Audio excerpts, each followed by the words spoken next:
Managing to maintain your own performance is really key, I think, to being a successful leader. Being even, being consistent, having the discipline, I think, to be reasonable in sometimes quite unreasonable times is one of the things that marks out a really strong leader from those who are less effective. In this sort of time and an environment, there's so many pressures coming from outside.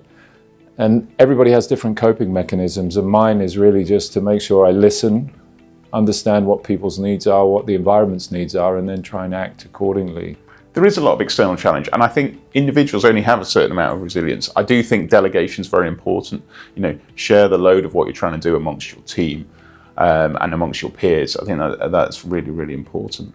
Execution clarity means that your teams that face these challenges with you are really goaling towards one purpose, one ambition.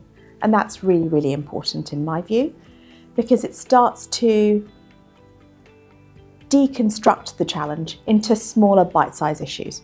Find those pressure points, what's testing you at the moment, and how can you and your team embrace that challenge rather than thinking about taking it all on your own shoulders. That for me is key. So I think this is all about perspective, because it's a lack of perspective that can cause anxiety. We're expected to make difficult decisions in our businesses, and those that are challenging us expect that as well. It's just a to and fro. I always reframe challenges as opportunities. How can I use this challenge to make what I'm doing better?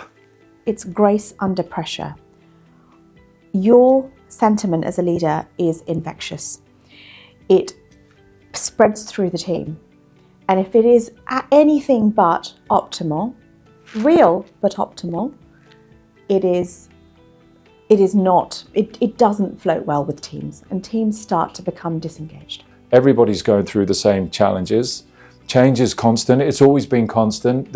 We're just no different now. There's just different types of change. And then build a really good, strong network of people that you can connect with. Some of the ways I think that leaders can face into this better is just be present. Actively listen to what someone is telling you. Speak less than you listen.